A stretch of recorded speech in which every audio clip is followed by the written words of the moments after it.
My father told me a story once. I'll never forget it, for a few reasons. I think it's the first story he ever told me as a child. It's also the story of how my grandfather died. But honestly, that isn't the reason. You hear stories on TV, or sometimes you overhear something in a public place. People talk about ghosts and aliens, and you think to yourself, that ain't real.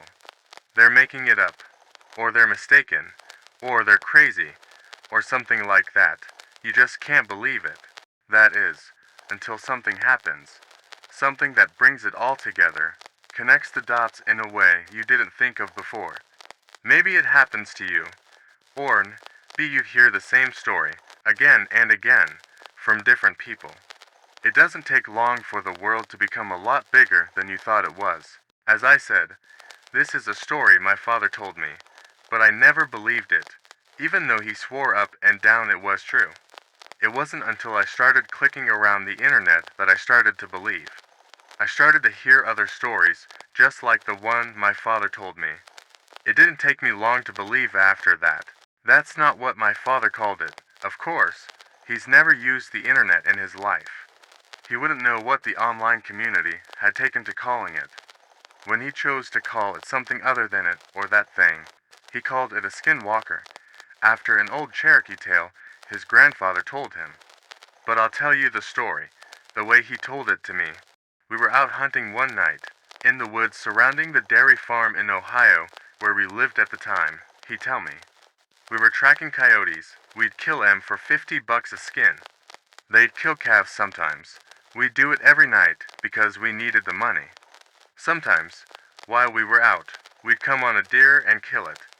Our landlord didn't mind, and it could feed our family for a few nights and save us some money.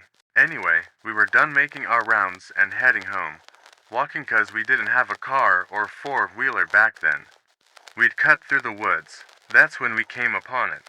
Blood, everywhere, splattered on the trees, in the grass, in the creek, everywhere. At first, we figured it was a pack of coyotes. We'd seen how, sometimes, when they weren't able to scavenge for whatever reason, they'd start hunting deer or cattle out of desperation. The worst was when they bred with feral dogs, but this wasn't like that. You see, when a pack of dogs, wolves, or coyotes attack something, they do it right. They'll pick off one that's weak, sick, or old, or just small. They'll hunt it, draw it into a corner, someplace it can't get out of, and they'll run it right to the biggest one, the alpha. And that deer will never see that alpha. It might hear it, but it won't see it. All of a sudden, its throat will be torn out, and it'll drop dead. It's quick, and it's clean. That wasn't what happened here. Something had come upon a group of deer.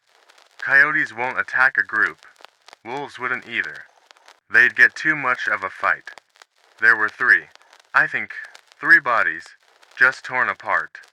You'd see a head or a torso here, a leg there.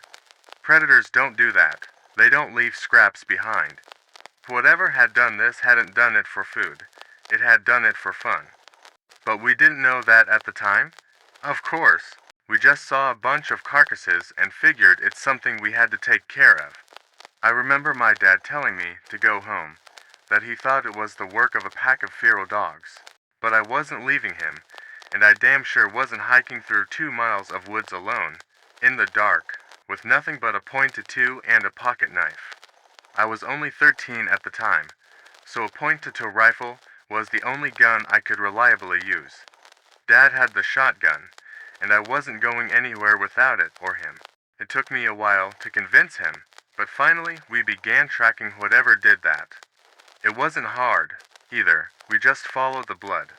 Either that thing bled a deer before it got away, or it dragged one for a mile. I don't know. What I do know is that I'd never seen my dad scared before that night. We started hearing the most horrible sounds. Now, I've been in a lot of woods in my life, and I've been all over the world, but I ain't never heard noises like I heard that night. I heard things screaming. I heard deer, fox, rabbits, raccoons, and birds, all of them afraid of something and hightailing it.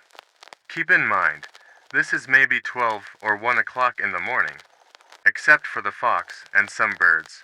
Nothing was supposed to be awake at that hour, but they weren't just awake, mind you, they were on the run.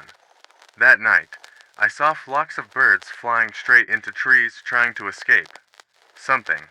We came upon a pack of coyotes, and nearly shot a couple thinking they had their eyes on us, but then we saw they were running in from someone. Nothing toward us. They didn't even notice us and went right past. Hey, if you like that, I'm going to post a chapter 2 soon, so like and follow for more.